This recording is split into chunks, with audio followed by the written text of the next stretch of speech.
এই যে ভজনের নিয়ম, তার গুণ কীর্তন, নাম কীর্তন, তারপরে শ্রী বিগ্রহের সেবার পঞ্চাঙ্গ সাধন, তদ্গুণ কীর্তন বিভূষণাত্ময়ী দিনং ময়া প্রাপিতম। এইভাবে তো উনি দিন যাপন করছেন। কৃষ্ণ সম্বন্ধ বিনা ব্যর্থ কাল নাহি যায়। আর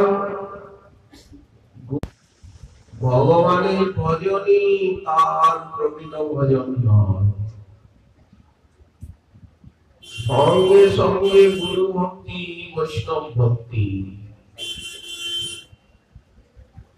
যদি ভজনের ভিতরে গুরু ভক্তি, বৈষ্ণব ভক্তি না থাকলো, তাহলে সেই ভজনে তো প্রেম হবে না। তো আমি যে প্রিয়জনেষু প্রীতির অকারী তেন মে, এই যে সাধনাগুলি করা হচ্ছে, তার ফলে গোপেন্দ্রাত্মজ জীবন প্রণয়িনী শ্রী রাধিকা তুষ্যতু। গোপেন্দ্র নন্দনের যে জীবন প্রণয়িনী শ্রী রাধারানী, গোবিন্দের জীবন প্রণয়িনী বলা হলো শ্রী রাধাকে। সেই বৃষভানুনন্দিনী আমার উপরে প্রসন্না হন, তা না হলে আমার ভজন সাধন সব বৃথা। গুরু সেবা, বৈষ্ণব সেবা, হরিনাম, হরি কথা, বিগ্রহের আরাধনা আমার সব ব্যর্থ। যদি রাধা রানী আমার উপরে প্রসন্ন না হন। এ কথা রঘুনাথ দাদুর স্বামী পদ বলেছেন। তো শ্রীপাদ যে বলছেন যে আমার সাধু চিত্ত, তোমাকে শ্রবণ কীর্তন করিয়ে ধীরে ধীরে অসাধু থেকে সাধু বানিয়েছি। সাধন ভক্তি ছাড়া তো চিত্তটা সাধু হয় না। চিত্ত তো স্বাভাবিক ভাবেই অসাধু। তো হে আমার সাধু চেতন, তুমি পরম মনোহর স্বভাব, নিকুঞ্জের অধিকল্পলতা এবং অদ্ভুত কৃপা রসপুঞ্জের প্রকাশিকা এবং প্রেম রূপী অমৃত মহাসাগরের যিনি অবাধ এবং অবাধ প্রেম রূপী অমৃত মহাসাগর, সেই রাধাকে তুমি অতি শীঘ্র আশ্রয় করো। রাধা রানী হচ্ছেন গৌড়ীয় বৈষ্ণবের একমাত্র আশ্রয়। সে কথা আমরা বারবার মহাজনের বাণী অবলম্বনে বলবার চেষ্টা করেছি যে রাধা চরণ রেণুর আশ্রয় নিলেই গোবিন্দ মিলবে। এই রাধা চরণ রেণু কোথায় আছে? বৃন্দাবন ধামের সর্বত্র। এই ব্রজ রেণুই তো রাধা পদ রেণু। ধুলা নয়, ধুলি নয়, সে যে গোপী পদ রেণু। বন্দে নন্দ ব্রজ স্ত্রী নাম পাদ রেণু অভীক্ষ্ণ। এই তো ব্রজ রমণ।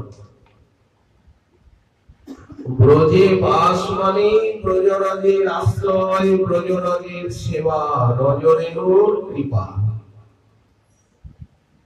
রাধিকা চরণ রেণু ভূষণ করিয়া তনু। এই জন্যই তো ব্রজরাজ অঙ্গে মাখছেন লুণ্ঠন। এই যে ললাটে রাধারানীর চরণ রেণুর তিলক করছেন, আপনারা যে ললাটে রাধা পদ রেণুর তিলক করেন, রাধিকা চরণ রেণু ভূষণ করিয়া তনু, এই তো রাধা পদ রেণু। অনায়াসে পাবে গিরিধারী। গিরিধারীকে পাওয়ার এমন সরল রাস্তা আর নেই। ব্রজ রেণু রাধা পদ রেণুর আশ্রয়। এই তো জয় জয় রাধা নাম। রাধা নামের থেকে মাধবকে পাওয়ার শ্রেষ্ঠতম সাধনা আর কিছু নেই। মহাপ্রভু যে যুগল নাম দিলেন, আলাদা করে তো আমাদেরকে রাতে রাতে বলতে হচ্ছে না। এই যে হরে হরে হরে হরে,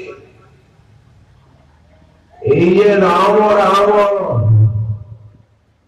হরে রাম হরে হরে, এই তো রাতে রাতে বলা হয়ে যাচ্ছে।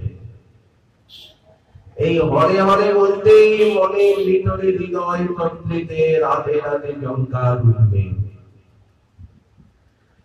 যখনই গৌরীয় বৈষ্ণব হরে হরে হরে, সঙ্গে সঙ্গে ওই হরের ভিতর থেকে হৃদয় তন্ত্রীতে রাধে রাধে রাধে শ্যাম জঙ্কার উঠছে। জয় জয় রাধা নাম। রাধা রানীর উনি চরণ চিন্তা করছেন, রাধা রানীর সেবা করছেন, অর্চনা করছেন, ভোগ রাগ লাগাচ্ছেন। জয় জয় রাধা নাম। আলাদা ভাবে কিছু করতে হবে না। যুগল উপাসনাই মহাপ্রভু শিখালেন, যুগল আরাধনাই মধুর শ্রী বৃন্দাবন যুগল ভজন ধন। যুগল ভজনকে ধন বলা হলো, মোহে করল উপদেশ। যুগল চরণ সেবা, যুগল চরণ সেবা, যুগলই মনের প্রীতি। আর কোথায় প্রীতি নেই। যুগল কিশোর রূপ, সিংহাসনে যুগল কিশোর ছাড়া আর কেউ নাই।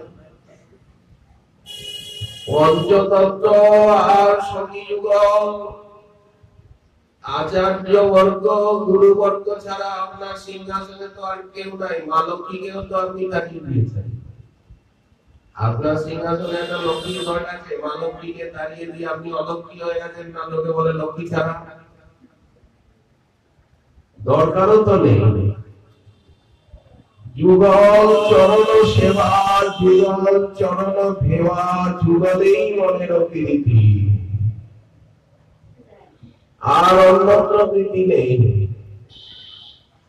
যুগল কিশোর রূপ, সে যে কামরতি গণভূ। আমার মনের বলি লাগিয়ে রীতি। দশনে যে তৃণধরি, হাহা কিশোর কিশোরী চরণাব্জে নিবেদন করি। কত আকুতি। ব্রজরাজ কুমার শ্যাম বৃষভানুনন্দিনী নাম, শ্রীরাধিকা রামা মনোহারী। কনক কেতকী রাই আখি দর্শন চাই, রোদন করিব অভিলাষে। এই বাণীগুলি যতক্ষণ হৃদয়ের পাজরে পাজরে না গেঁথে যাবে, পাথরে সেই ফুল, পাথরে যেমন ছেনি দিয়ে দিয়ে কি করা হয়, ফুল আঁকা হয়। ওই ফুলটা যেমন চিরদিন থাকে,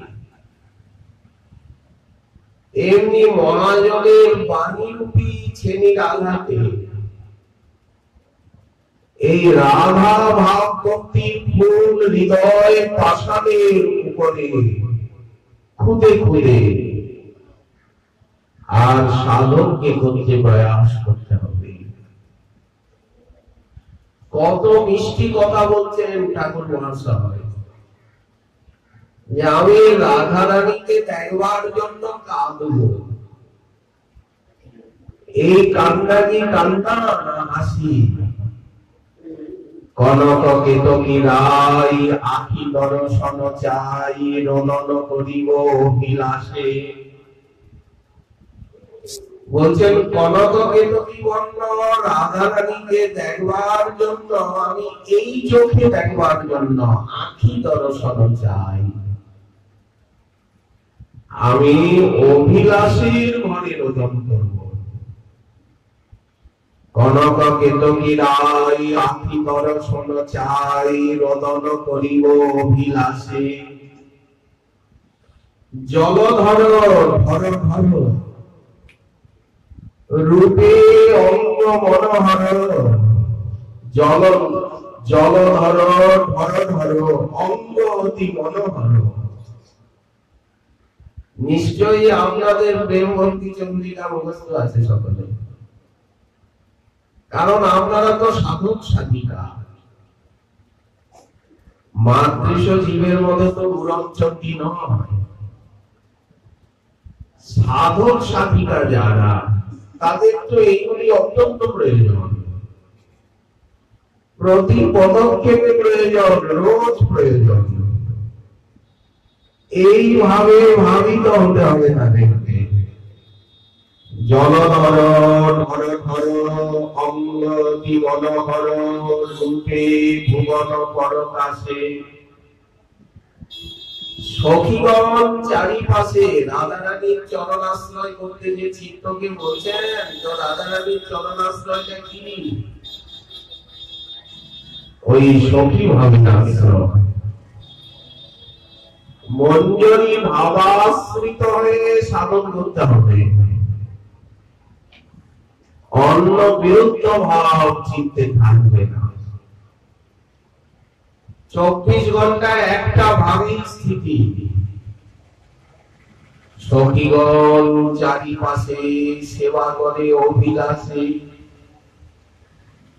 সে সেবা পরম সুখ ধরে। বলছেন সখীগণকে চারপাশে সেবা করছেন, সেই সেবাটাই হচ্ছে পরম সুখ রূপা। আমি ওই সেবা চাই। সখীগণ চারিপাশে সেবা করে অভিলাষে, সে সেবা পরম সুখ ধরে। এই মন তনু ওইছে রসে হইয়া ভোর। আমার তনু এবং মন ওই রসে, সেবা রসে বিভোর হয়ে নরোত্তম সদাই বিহারী। এই হচ্ছে রাধা আশ্রয়। জয় জয় রাধা নাম, নাম নামই অভিন্ন। কৃষ্ণ বললেই কৃষ্ণ, রাধা কৃষ্ণ নাম গান, এই সে পরম ধ্যান। জীবনের লক্ষ্য কি? সর্বদা রাধা কৃষ্ণের নাম গান করব। এই যে হরে কৃষ্ণ এলো রাধা কৃষ্ণেরই নাম গান হচ্ছে। রাধা কৃষ্ণ নাম গান, এই সে পরম ধ্যান, এইটাই লক্ষ্য। আর না করিও পরমান। এর থেকে আর শ্রেষ্ঠ কোন সাধন ভজন আছে? মালা জপটাই হচ্ছে মুখ্য সাধন, বারবার বলা হচ্ছে। হরিনাম জপ এবং হরিনাম সংকীর্তন, এই দুটি হচ্ছে মুখ্য সাধন। রাধা কৃষ্ণ নাম গান, এই সে পরম ধ্যান, আর না করিও পরমান। এই জয় জয় রাধা নাম। যেমন গৌর নামে আবেশ, তেমনি রাধা নামে আবেশ। গৌরীয় বৈষ্ণবের যেমন গৌর নামে আবেশ। গৌর নাম সে যে অমিয়া ধাম, অমিয়া ধাম বলতে অমৃত ধাম। সে যে প্রীতি মূরতি দাতা, প্রেম মূরতি দাতা, গৌর নামকে বলা হচ্ছে। গৌর শবদ যাহার, গৌর শবদ গৌর সম্পদ। গৌর নামকেই বলা হচ্ছে, গৌর শব্দকেই বলা হচ্ছে সম্পদ। আমাদের কি সম্পদ? বলেন গৌর শবদ যাহার সম্পদ, বা গৌর শব্দই হচ্ছে সম্পদ। গৌর শবদ গৌর সম্পদ, যাহার হৃদয়ে জানি। গৌর নামে আবেশ দেখানো হচ্ছে। যে গৌরাঙ্গের নাম লয় তার হয় প্রেমদয়, ও প্রেমদয় তারই হয়, অন্যের কি হয়? তো তেমনি রাধা নামে আবেশ দেখানো হচ্ছে। প্রেম তরঙ্গিনী নাম সুধা তরঙ্গিনী। জয় জয় রাধা নাম। কোথায় রাধা নাম পাওয়া যায়? রাধা নাম ভারতবর্ষে তথা পৃথিবীর অন্য প্রান্তে পাওয়া যাবে না। রাধা নাম পাওয়া যায় বৃন্দাবনে। লোকে জিজ্ঞাসা করে না, এই জিনিসটা কোথায় পাওয়া যায়, কোন বাজারে পাওয়া যায়? এমনি রাধা নাম কোথায় পাওয়া যায়? কেউ রাধে রাধে বলে না, কিন্তু বৃন্দাবনের সীমায় পা দিলেই আপনা আপনি রাধা নাম উচ্চারিত হয়। জয় জয় রাধা নাম। রাম নাম নামই অভিন্ন। এটাই তো প্রথম অনুভূতি। সাধকের সাধনার প্রথম অনুভূতি কি? বললেন নাম নামই অভিন্ন, সর্বশক্তি নামে দিনার করিয়া বিভাগ। এই অনুভূতি যতক্ষণ না হচ্ছে ততক্ষণ তাকে সাধক বলা হবে না। নাম নামের অভিন্ন, তাত নাম নামই নয়। নাম করতে করতেই নামের অনুভূতি আসবে, রূপ গুণ লীলা। জয় জয় রাধা নাম, বৃন্দাবন যার ধাম। রাধা রানী হচ্ছেন কৃষ্ণের সুখ বিলাসের সাগর, কৃষ্ণ সুখ বিলাসের নিধি। নিধি বলতে সাগর। তো আমাকে এখন কি করতে হবে? সৃষ্টি লীলা, প্রলয় লীলা, তারপরে আপনার সূর্য বংশ চন্দ্র বংশের কথা, মনুদের কথা, বর্ণস্তর অবতারের কথা, এগুলি ভালো করে শুনতে হবে। হবে কিনা? স্বর্গ বিসর্গ, স্থান পোষণ মন্বন্ত, অতল বিতল রসাতল, তলাতল মহাতল পাতাল, কতবার শুনবো? অহংকার তত্ত্ব, মহৎ তত্ত্ব, কি কি অবতেজ মরুদ, তারপরে আপনার এগুলিকে আবার ভাগ করা হচ্ছে। ত্রৈজস অহংকার, সাত্বিক অহংকার, তামস অহংকার, দেবতা, ইন্দ্রিয়, ইন্দ্রিয়াধিষ্ঠাত্রী, কত এরকম আলাদা আলাদা টুকরো টুকরো করে ভাগবত বলছে। কত শুনবো বলুন? কানের ছিদ্রই বা কোথায়? শ্রবণ শক্তি বা কোথায়? কৃষ্ণ সুখ বিলাসের নিধি, হেন রাধা গুণগান গাও রে, নিতাই গৌর দুটি ভাইয়ের গুণ গাও রে। গুণ গায় দাস নাম। তো মা যখন বলছেন রাধা রানীর গুণ গাও, নিতাই গৌরাঙ্গের গুণ গাও, রাধা রানীর গুণ গান করো। হেন রাধা গুণগান না শুনিল মোর কান, বঞ্চিত করিল মোরে বিধি। রাধা রানীর গুণ গাইতে হবে, নিতাই গৌরাঙ্গের গুণ গাইতে হবে। থাক আপনার ওই অহংকার তত্ত্ব মহত্তত্ত্ব আর কি বিয়র্গের মরুপ মান খোঁজা দেবেন না, ওগুলো কতবার শুনবেন? সূর্য বংশ চন্দ্র বংশ কতবার শুনবেন? নৌ সারিয়ে ফেলল, যজাতি এই কীর্তি করলো, দেবযানী রাগারাগি করলো, শুক্রাচার্য অভিশাপ দিল, শর্মিষ্ঠাকে ধাক্কা দিয়ে কুয়োর মধ্যে ফেলে দিল। শেষে মহারাজ যজাতি শর্মিষ্ঠাতেই আসক্ত হয়ে গেল। শর্মিষ্ঠার ছেলে পুরুই রাজা হলো, দেবযানীর ছেলে যদু কিছুই পেল না। এই কথা। শকুন্তলার পুত্র ভরত, সে কয়টা অশ্বমেধ যজ্ঞ করলো, কয়টা রাষ্ট্র যজ্ঞ করলো। বললেন এগুলি দরকার আছে।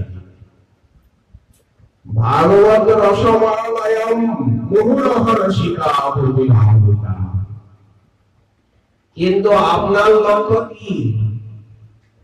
আপনার লক্ষ্য তো নিতাই গৌরাঙ্গের চরণ, রাধারানীর চরণ। এই জন্য হেন রাধা গুণগান না শুনিল মোর কান, বঞ্চিত করিল মোরে বিধি। রাধারানীর গুণ শুনতে হবে। তো আমরা পদ্মপুরাণ পাতাল খণ্ডের 40 অধ্যায়ে নারদের কৃষ্ণ দর্শন, রাধা দর্শন আলাদা আলাদা জায়গায়। কেউ নারদকে বললেন তোমার কৃষ্ণকেও দেখা হয়নি, রাধারানীকেও দেখা হয়নি। কি বললেন মশাই? আমি দেখে এলাম। বললেন না, দেখা হয়নি। কৃষ্ণের বামে রাধারানীকে দেখতে হবে, আর রাধার দক্ষিণে কৃষ্ণকে দেখতে হবে। আবার বৃন্দাবন ধামে দেখতে হবে, সখী মঞ্জরি পরিবৃত অবস্থায় দেখতে হবে, তবে যুগল দর্শন হবে। ঠাকুর মহাশয় তো সেই কথা বললেন, বৃন্দাবনে বহুজন, অন্য জায়গায় হবে না। বৃন্দাবনে বহুজন, চতুর্দিকে সখীগণ। সেই সখীর মাঝে রাধা মাধবকে দেখব, হেরইতে সখী সনে যুগল কিশোর। তারা সখীগণ চারিপাশে সেবা করে অভিলাষে, সে সেবা পরম সুখদ বলে। এইভাবে দেখতে হবে। তো এটা তো দেখা সাধারণ কথা নয়। নারদ তিনি ব্রহ্মা মহাদেবের কাছে গিয়ে একটা উদ্দেশ্য পেলেন, হদিশ পেলেন, কিভাবে রাধা মাধবের দর্শন হবে। তখন তো ব্রহ্মা নারদকে এনে কুসুম সরোবরের এই যে নারায়ণ সর, এখানে ডুব দিতে বললেন, আর উনি তাড়ালেন না, চলে গেলেন। কারণ যুগল দর্শন তো সবার ভাগ্যে হয় না। ব্রহ্মা নারদকে কুসুম সরোবরের নিকটে নিয়ে এসে ছেড়ে দিয়ে চলে যাবে। যখন নারদ সরোবরে ডুব দিয়ে উঠলেন, তখন নিজেকে সখী রূপে পেলেন। পুরুষ অভিমানে, পুরুষ ভাবে রাধা মাধবের সেবা মিলবে না। এখানে একটা সমস্যা, যে পুরুষ স্বভাবে পুরুষ অভিমানে মিলবে না, তো নারী স্বভাবে নারী অভিমানে মিলবে কি? বললেন মায়ার জগতের নারী অভিমান এবং পুরুষ অভিমান দুটোই মায়া। এই যে আমাদের এই ভৌতিক জগতে কেউ মনে করছেন আমি পুরুষ মানুষ, এটাও মায়া। কেউ মনে করছেন আমি মেয়ে মানুষ, এটাও মায়া। পুরুষ দেহটাও মায়া, আর রমণী দেহটাও মায়া। এই দেহাভিনিবেশ রূপী জঞ্জালের বাইরে যেতে হবে, তবে গিয়ে গোপী ভাবে আশ্রয়, গোপী ভাবাশ্রয় বলা হচ্ছে।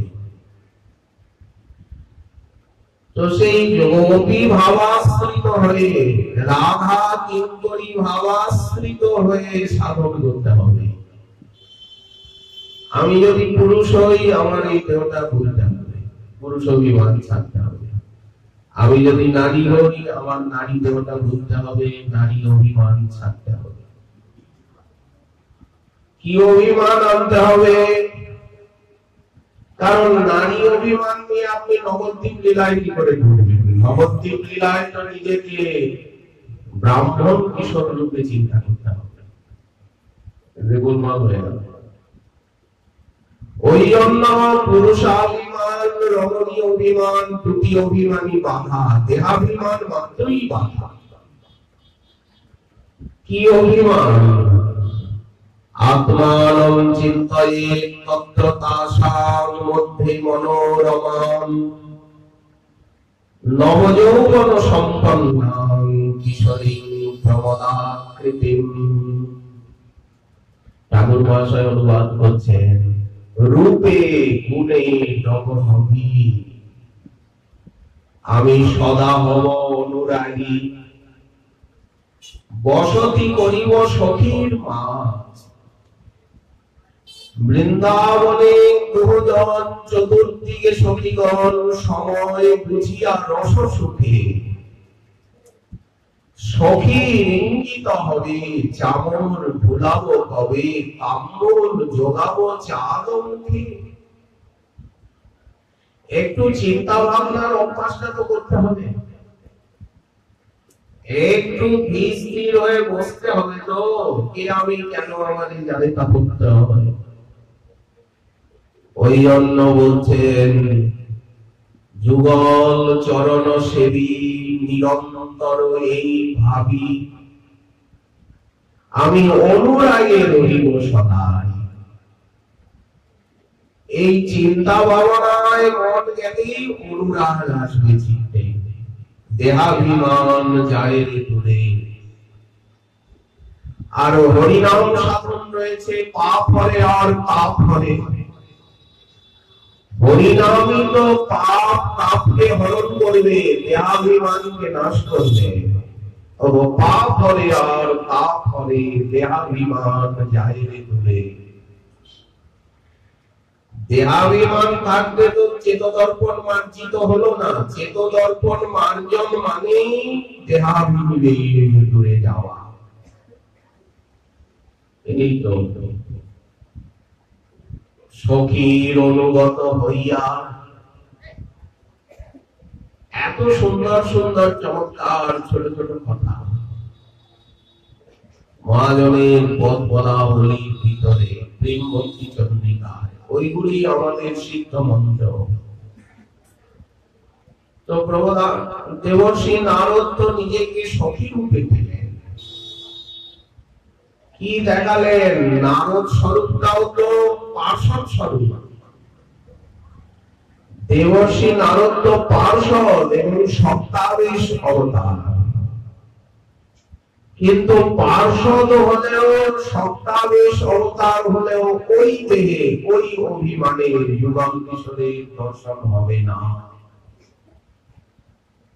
মহাদেব তো পার্শ্বদ, তিনিও তো গুণাবতার, তিনিও তো বৈষ্ণবরাজ,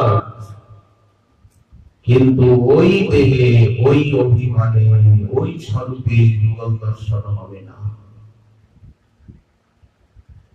ওই জন্য উনিও তো সাধন করছেন, কমলা দেবী পর্যন্ত পারলেন না, কারণ লক্ষ্মী অভিমানে হবে না,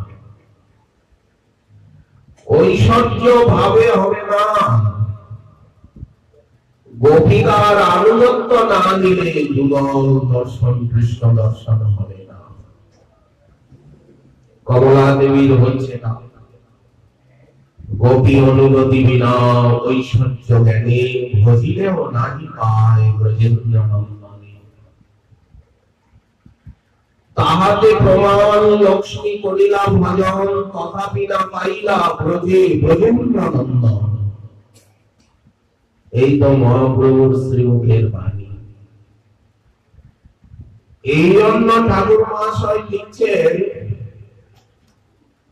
যে ব্রজপুর বনিতার চরণ আশ্রয় সার। ব্রজপুর বনিতাকে,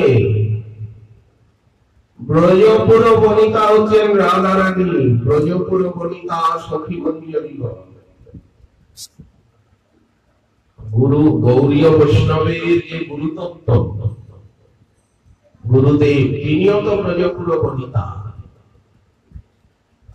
কারণ বলাই হচ্ছে নিকুঞ্জ জীবন রতিকে নিষিদ্ধ যা যা দেবীর যুক্তির অপেক্ষণীয়। এই শ্লোকে গুরুদেবকে ব্রজপুর বনিতা তো বলা হলো। তো সেই ব্রজপুর বনিতার চরণ আশ্রয় সার, করমন একান্ত করিয়া। একটা জায়গায় গিয়ে শেষ হওয়াকে একান্ত বলে, একটাই অন্ত হয়ে যাওয়া, এই তো একান্ত, এক আর কিছু নয়, আর সব অন্ত হয়ে গেছে। অন্নগোল গন্ডগোল, ওই অন্নগোল করো না তো, গন্ডগোল করো না, চুপ করে থাকো দেখি। অন্নগোল গন্ডগোল নাশুলহ উতরগোল, রাখো প্রেম হৃদয়ে ভরিয়া। এর পরের কথাগুলো তো আর অব্যক্ত। রাধা মাধবের লীলা তো অব্যক্ত, আর মুখে বলা যায় না।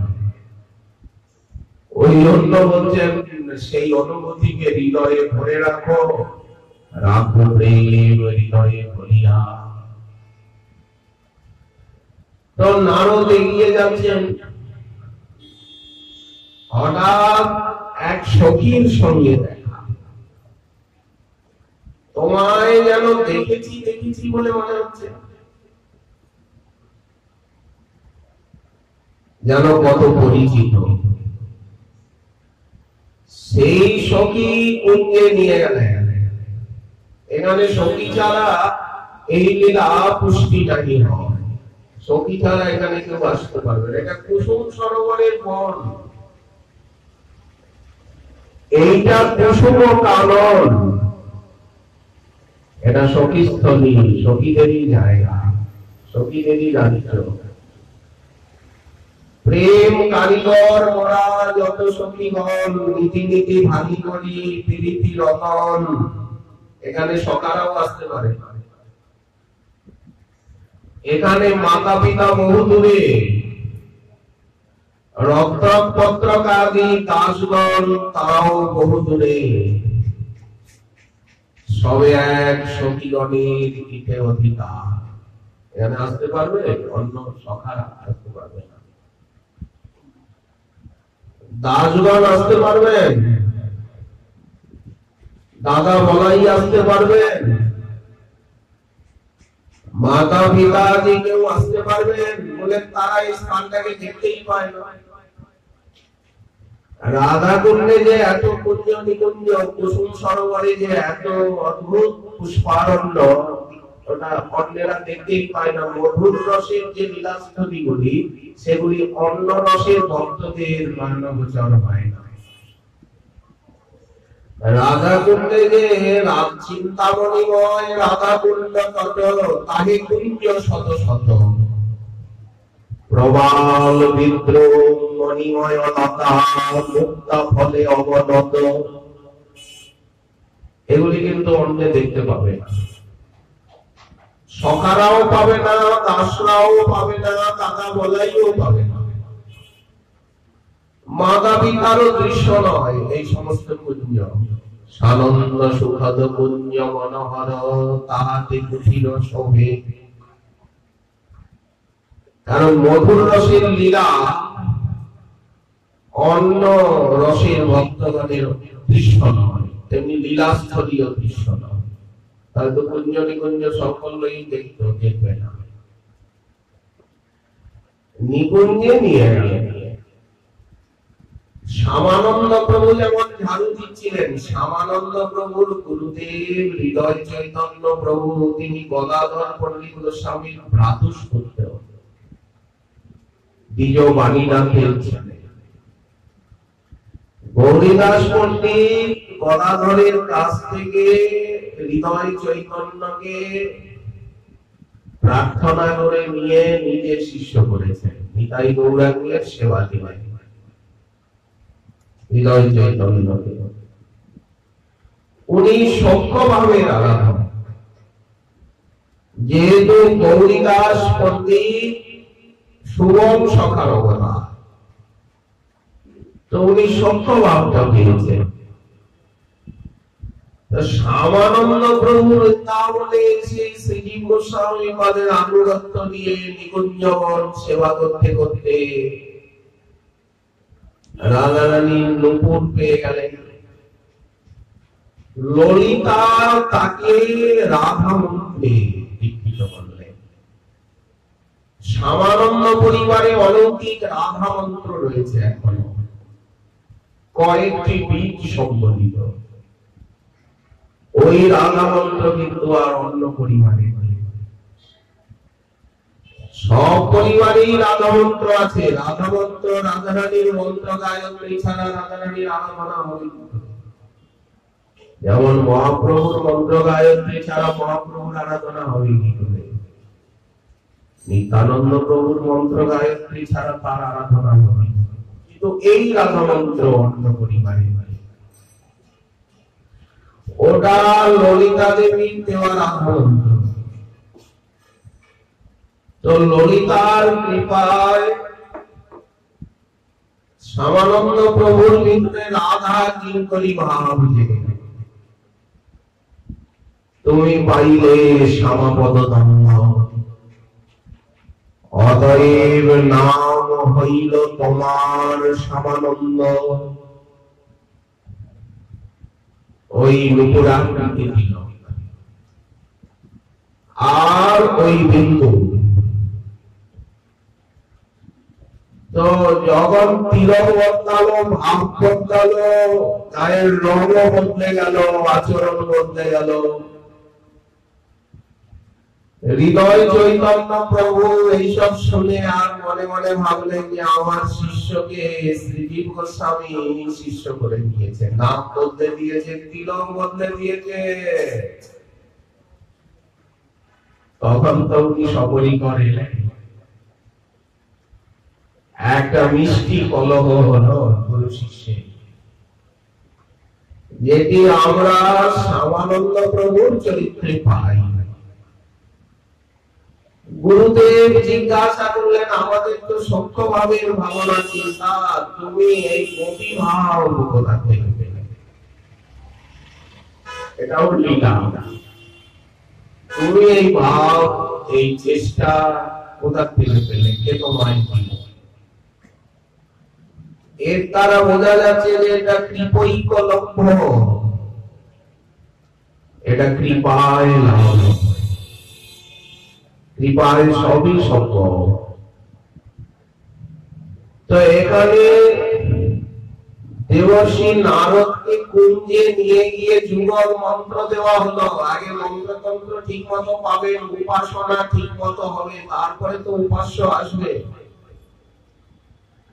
মন্ত্র নাই, উপাসনা নাই, লাভ দিয়ে কি প্রাপ্তি হবে? তা তো হবে না। তাহলে নারদের কানে যুগল মন্ত্র দিলেন। এরপরে নারদের যুগল দর্শন, যুগল সাক্ষাৎকার। তো গৌড়ীয় বৈষ্ণব যে পাবেন, চিরদিনের তরে পাবেন। লীলায় প্রবেশ হবে সেবারাত্রি। এই যে আমাদের যে অষ্টজামিক সেবা, সেটাও বৃন্দা দেবী নারদকে শিক্ষা দিয়েছেন। যেটা সনত কুমার সংহিতা, বৃন্দা নারদ সংবাদ। রূপ গোস্বামী পাদ যে স্মরণ মঙ্গল স্তোত্র বললেন, যে স্মরণ মঙ্গল স্তোত্রেরই বৃহত্তম রূপ হচ্ছে গোবিন্দ লীলামৃত, কৃষ্ণ ভাবনামৃত। তো সেই স্মরণ মঙ্গল স্তোত্রটি রূপ গোস্বামী পদ কোথা থেকে নিলেন? বললেন সনত কুমার সংহিতার নারদ বৃন্দা সংলাপে থেকে নিলেন। দেবর্ষি নারদ তিনি রাধা মাধবের নৃত্য লীলা জানেন না, অথচ উনি বেদব্যাসকে চতুশ্লোকী দিলেন ভাগবতের মূল। তো উনি যুগল দর্শন পাচ্ছেন না, যুগল লীলা কিভাবে পেতে হয় সেটা উনি জানতে পাচ্ছেন না। এই বৃন্দাবনে এসে বৃন্দা দেবীর দর্শন লাভ করলেন, বৃন্দা দেবীর কৃপা পেলেন। বৃন্দা দেবী তাকে যুগল উপাসনা শেখাচ্ছেন। নারদ তার কাছে যুগল উপাসনা শিখলেন, বলেন বৃন্দা দেবী শেখাচ্ছেন যুগলের লীলা। যুগল কখন কি লীলা করে সেই লীলার সূত্র বলছে। ঠাকুর মহাশয় সেই কথাটাই বললেন, যেখানে যে লীলা করে যুগল কিশোর। এখন রাধারানী কোথায় আছেন, কি লীলা করছেন? মহাপ্রভু এখন কোথায় আছেন, কি লীলা করছেন? গৌরীয় বৈষ্ণবকে তো তা জানতে হবে, মহাপ্রভু এখন কোথায় আছেন, মহাপ্রভু কি করছেন? রাধারানী কোথায় আছেন, কি করছেন? এখন রাধারানী কি করতে হবে? এখন রাধারানীর কি সেবা করতে হবে, মহাপ্রভুর কি সেবা করতে হবে? যেখানে যে লীলা করেন যুগল কিশোর, সখীর সঙ্গিনী হইয়া তাহে ভো। তো তারা যেখানে যা করুন, আপনার কি? কারো ব্যক্তিগত ব্যাপার জানতে চাওয়া উচিত নয়। আপনি এখন কোথায় কি করছেন না করছেন তাতে আমার কি প্রয়োজন? আপনার ব্যক্তিগত ব্যাপার আমি জানবো কেন? বললেন না, জানতে হবে। কিভাবে জানবো? বলেন সখীর সঙ্গিনী হইয়া। সখীর সঙ্গিনী হয়ে সেইখানে ভোর হতে হবে, যেখানে লীলা করে যুগল কিশোর। সাধন গুলো আগে ঠিক ঠিক মতো জানতে হবে, পেতে হবে, তা না হলে শূন্যবাদ হয়ে যাবে বা শঙ্করাচার্যের মায়াবাদ হয়ে যাবে, ভক্তিবাদ সেবাবাদ হবে না। সখীর সঙ্গিনী হইয়া তাহে হও ভোর। তো বৃন্দা দেবী নারদকে শিক্ষা দিলেন এই যে নৈতিক সেবন বা নিত্য লীলা। আরাধনা তো নিত্য লীলা, প্রকট লীলা তো নয়। নিত্য লীলা সুখময় সদাই গুরুকমর মনে। তো দেবর্ষি নারদ যে যুগল দর্শন পেলেন, রাধা মাধবের নিত্য লীলা বৃন্দা দেবী তাকে জানালেন। কেন? বলেন নারদ প্রচার করবে, নারদ সকলকে বলবে। নারদ একটা পাকা ঘর, নারদ কোন ঘর নয়। একজন বলছে কি, একজন বলছে দেখ ওর সঙ্গে হিংসে করিস না, ও হচ্ছে পাকা ঘর, কোঠা ঘর, এই জন্য জিনিসপত্র ওই ঘরে রাখবো। ও একা খাবে না, ও সকলকে বিলিয়ে সকলকে দিয়ে খাবে। গুরুদেব বলছে, তার শিষ্যদেরকে বলছে যে আমি ওকে ভালোবাসি বলে তোরা হিংসে করিস। ও পাকা ঘর, ও সকলকে দিয়ে খাবে, দিলে একা খাবে না। কোন মহাপুরুষের জীবনীতে আছে। তো তেমনি মহাপ্রভু বললেন যে যারা 10-20 জনকে খাইয়ে খায় সে বড়, না যে একা খায় সে বড়। নিজের পোষণ তো সকলেই করে, নিজের পেটটা তো সকলেই ভরে, যে 10 জনকে খাইয়ে খায় সেই তো মানুষ। কারণ পরোপকার সম ধর্ম নাই ভাই, পরোপকারের থেকে শ্রেষ্ঠ ধর্ম নাই, আর পরের মাথায় ডান্ডা দেওয়ার থেকে শ্রেষ্ঠ অধর্ম নাই। তো এই জন্য সাধুর স্বভাব পরোপকার করা। ভারত ভূমিতে জন্ম হইল যার, জন্ম সার্থক করি করো পরোপকার। এই পরোপকারটা কি বললেন? এই পরোপকারের আদর্শ হচ্ছেন নারদ। কারণ ভগবান জানেন যে নারদ বিতরণ করতে ভালোবাসে, এই জন্য নারদকে ক্ষণিকের তরে যুগল দর্শন যুগল অনুভূতি দান করলেন। প্রভুই তার কৃপাতেই তো পেল। কিন্তু গৌরীয় বৈষ্ণব যে পাবে সাধনার সিদ্ধিতে, সেটা নারদের মতো ক্ষণিকের তরে নয়, চিরদিনের তরে পেতে হবে। নারদ তো সপ্তাহেশ, উনি তো এখনো প্রচার করে ঘুরে বেড়াচ্ছেন। মহাপ্রভু বললেন, শ্রীবাস তোমার নারদের স্বভাব, তাই জন্য তুমি লক্ষ্মীর প্রশংসা করছো, লক্ষ্মীর পক্ষ নিচ্ছ। স্বরূপ দামোদর শুদ্ধ ব্রজবাসী, এই জন্য শুদ্ধ মাধুর্য রসে স্বরূপ দামোদরের চিত্ত ভাসছে। কোথায় বললেন? ঘোড়া পঞ্চমী লীলা প্রসঙ্গে। শ্রীবাস পণ্ডিত নারদ আদেশে লক্ষ্মীর পক্ষ নিয়েছেন, লক্ষ্মীর প্রশংসা করছেন। আর স্বরূপ দামোদর বলছেন, মহাশয় শ্রীবাস সাবধানে কথা বলবেন। বৃন্দাবনে যে সম্পদ সিদ্ধ, উনি সেজে গুজে পাল্টিতে চড়ে এসেছেন, জগন্নাথের পান্ডাদেরকে ধরে আর বাঁধছেন, জোয়ার বাঁধছেন। বৃন্দাবনের ঐশ্বর্যের কথা আপনি জানেন না। বৃন্দাবনে যে ঐশ্বর্য সিদ্ধ, বৈকুণ্ঠ দ্বারকা দিতে তার এক বিন্দু। স্বরূপ মহাপ্রভু শুনে বলছেন, বাবা স্বরূপ দামোদর শুদ্ধ ব্রজবাসী, ওই জন্য বিশুদ্ধ প্রেম রসের কথা বলছে। আর শ্রীবাস তুমি তো নারদ স্বভাব তোমার, ওই জন্য তুমি লক্ষ্মীর প্রশংসা করছো, লক্ষ্মীর পক্ষ নিচ্ছ। কি বোঝালেন? বেঙ্কট ভট্টের সঙ্গে মহাপ্রভুর যে আলোচনা হচ্ছে শ্রীরঙ্গমে, এই মাধুর্য তত্ত্ব জ্ঞান। তো রাধারানীর কৃপা, তার চরণাশ্রয়, হেমাব্জ কুঙ্কুমলিপ্ত পরাভূমি গৌরদীপ্ত অঙ্গ কান্তি জুতা শ্রীরাধিকা। স্বর্ণ কমলের কান্তি, কিরকম স্বর্ণ কমল বলেন? কুমকুম মাখানো স্বর্ণ কমল। রাধারানীর অঙ্গ কান্তির বর্ণনা দিতে গিয়ে মহাজন বলছেন, কিরকম রাধারানীর অঙ্গ কান্তি?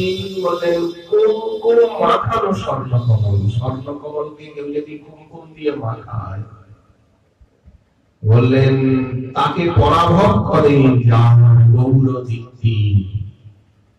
এমন অঙ্গ কান্তি জুতা শ্রীরাধিকা, সুকুমকুম পদ্মবৃন্দ, যিনি যার অঙ্গগন্ধ গোবিন্দের বাঞ্ছিত সাধিকা। রাধারানীর অঙ্গগন্ধ কেমন? বললেন কুমকুম মাখানো স্বর্ণ কমলের মতো। স্বর্ণ কমলের সঙ্গে যদি কুমকুম মাখিয়ে নেওয়া হয়, তাহলে যে গন্ধ বের হয়। বন্দ রাধার উপগুণ রাশি, কৃপা করি নিজ গুণে, ওম সেবা দিয়া শ্রীচরণে, করমরে তব চির দাসী। জীব কি রাধারানীর ভজন করতে পারে? জীব কি করে রাধারানীকে পাবে বললেন, ওই জন্য বলা হচ্ছে কৃপা করি নিজ গুণে। রাধারানীর কৃপাটা তো সূর্যের কিরণের মতো, আকাশ বাতাসের মতো সবাই লাভ করতে পারে। সূর্যের কিরণে সবার অধিকার, আকাশ বাতাস জলে সবার অধিকার, রাধারানীর কৃপাতে সকলের অধিকার। এখানে বিচার নাই যে আমি রাধারানীর ভজন কি করে করবো, বলে এটা তো সূর্যের আলো, এটা তো বাতাস, সবাই নিতে পারে। কৃপা করি নিজ গুণে, সেবা দিয়া শ্রীচরণে, করমনে তব চির দাসী। কুরুবিন্দ কান্তি জিত, সাথী যার পরিহিত। রাধারানী নীল শাড়ি পরতে ভালোবাসেন, গোবিন্দকে ভালোবেসেছেন, এই জন্য নীল কমলের মতো, নীল মণির মতো শাড়ি পরে। মহাজন সেইভাবেই বর্ণনা করেছেন। কৃষ্ণ মত্তা নীল পুষ্পদ্দা, কৃষ্ণ যদি ভ্রমর হয়, রাধারানী কি হবেন বললেন, রাধারানী হবে কৃষ্ণ রূপে মত্ত ভ্রমরের প্রফুল্ল পুষ্পদ্দা। রাধারানীকে বলা হচ্ছে ফুলের বাগান, আর শ্রীকৃষ্ণ হচ্ছে মত্ত ভ্রমর। নিত্য কৃষ্ণ সঙ্গ আসে, সূর্য পূজা মহল আসে, নীতি নীতি কাননে পয়ান। সূর্য পূজা করবার জন্য রাধারানী বনে প্রবেশ করছেন, বসন্ত মদন পূজার জন্য। সূর্য পূজার উদ্দেশ্য কি? এই সূর্য পূজা বললেন না, নিত্য কৃষ্ণ সঙ্গ আসে, নীতি নীতি কাননে পয়ান। ওটা তো ছলনা, সূর্য পূজা তো একটা ছল। বন্দ রাধা রূপগুণ রাশি, কৃপা করি নিজ গুণে, সেবা দিয়া শ্রীচরণে, করমরে তব চির দাসী। কর্পূর চন্দন উৎপল, চন্দ্র হইতে সুশীতল, কমলাঙ্গ পণ্যপাতি চিনি। রাধারানীর অঙ্গ কত সুশীতল বলেন, কর্পূর চন্দন উৎপল, উৎপল বলতে কমল, চন্দ্র, এইগুলি সুশীতল জগতে বলেন, এদের থেকেও অতি সুশীতল। আর কত কোমল বললেন, পল্লবের থেকেও অতিশয় কোমল।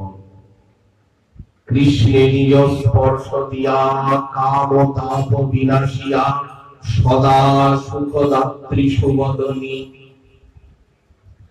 গোবিন্দকে স্পর্শ করলেই গোবিন্দের সর্বাঙ্গ শীতল হয়ে গেল। গোবিন্দকে কি আপনি স্পর্শ করেন? গোবিন্দই ওনাকে স্পর্শ করবার জন্য ব্যাকুল হন। পুষ্পচয়ন লীলাদি, যেমন দানঘাটির পথে পথ অবরোধ করছেন, গোবিন্দ কুণ্ডে যাচ্ছেন রাধারানীর সখীগণকে নিয়ে, আর শ্রীকৃষ্ণ দানঘাটিতে দানি সেজে, আর রাধারানীকে ছুঁতে চাইছেন। তখন ললিতা দেবী বলছেন, ছুঁইও না বিলাস কানাই, আমরা পরের নারী, পর পুরুষের পবন পরশে, সচিবে স্নান করি। চলো এগিয়ে, দূরে দাঁড়িয়ে কথা বলো না, কথা বলতে বলতে তুমি ঘাড়ের উপরে এসে ওঠো কেন? পুরুষ মানুষ তুমি, আমরা পরের নারী, কেন ঘনায় ঘনায় আসিছ কাছে? দূরে দাঁড়িয়ে কথা বল, তোমার কি জিজ্ঞাসা, কি প্রয়োজন বলো, কি জিজ্ঞাসা? গায়ের উপরে এসে উঠছো কেন? কেন ঘনায় ঘনায় আসিছ কাছে? এই রাধারানীকে স্পর্শ করবার অভিলাষ। তো গোবিন্দ কেন স্পর্শ করেন? কৃষ্ণে নিজ স্পর্শ দিয়া, কাম তাপ বিনাশিয়া, সদা সুখদাত্রী সুবদনী।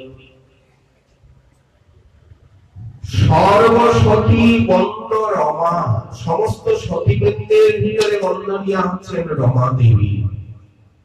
নহেন যাহার সভা রূপ নব যৌবন সম্পদা।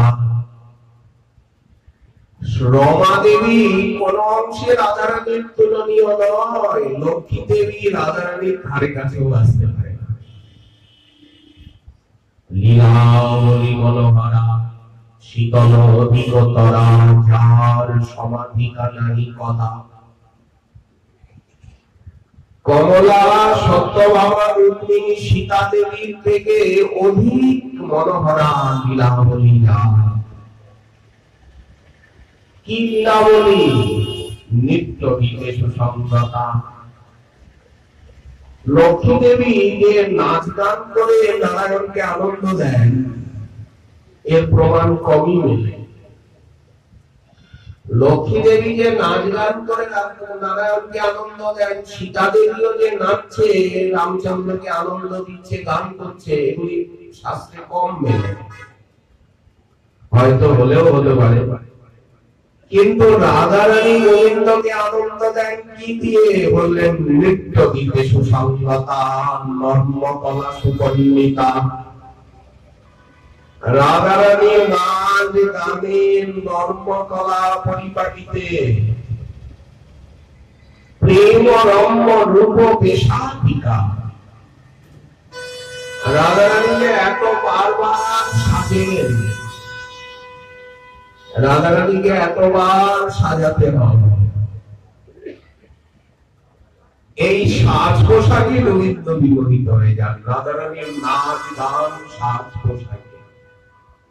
রূপ গোস্বামী পাদ বলছেন না, নানা লীলা ভরে রসেরও আবেশে। কিঙ্করী এখনই মালাটা পরিয়েছিলেন, মালতী ফুলের মালাটাকে, এখনই মালাটা ছিঁড়ে গেল, মালাটা মর্জিত হয়ে গেল। নানা লীলা ভরে এখনই কেশ প্রসাদন করা হয়েছিল রাধারানী, এখনই কেশটা বিশ্বস্ত হয়ে গেল। এখনই রাধারানীর ললাটে কস্তুরী দিয়ে পত্রভঙ্গ রচনা করা হয়েছিল। গোবিন্দ ধর্মাত্ম হয়ে গেলেন, রাধারানী ভেবে গেলেন এই কস্তুরী তিলক বিগলিত হয়ে গেলেন, এখন আবার তিলক করতে হবে। নানা লীলা ভরে রসেরও আবেশে তোমার কেশ বেশ হবে দূরে। রূপ গোস্বামী বলছেন এত বারবার সাজাতে হচ্ছে। নাচ গান নানা নর্মকলা প্রভেদী বেশভূষার দ্বারা রাধারানী গোবিন্দকে ক্ষণে ক্ষণে মোহিত করেন। নানা লীলা ভরে রসের আবেশে তোমার কেশ বেশ হবে দূরে। কবে হেন হব সে বেশ করিব, এ কৃপা করিবে মনে। নিত্য গীতে সুসংগতা। আচ্ছা, লক্ষ্মী দেবী বৈকুণ্ঠে নাচেন কি? রাধারানী যেমন যমুনা পরিণ প্রাঙ্গণে নৃত্য করেন, লক্ষ্মী দেবী নিশ্চয়ই নারায়ণের সামনে বৈকুণ্ঠে নাচেন। কই এরকম তো কিছু পাওয়া যায় না। সীতা দেবীও কি নাচেন? কই এরকম অনুভূতি তো মহাজনের বাণীতে পাওয়া যায় না।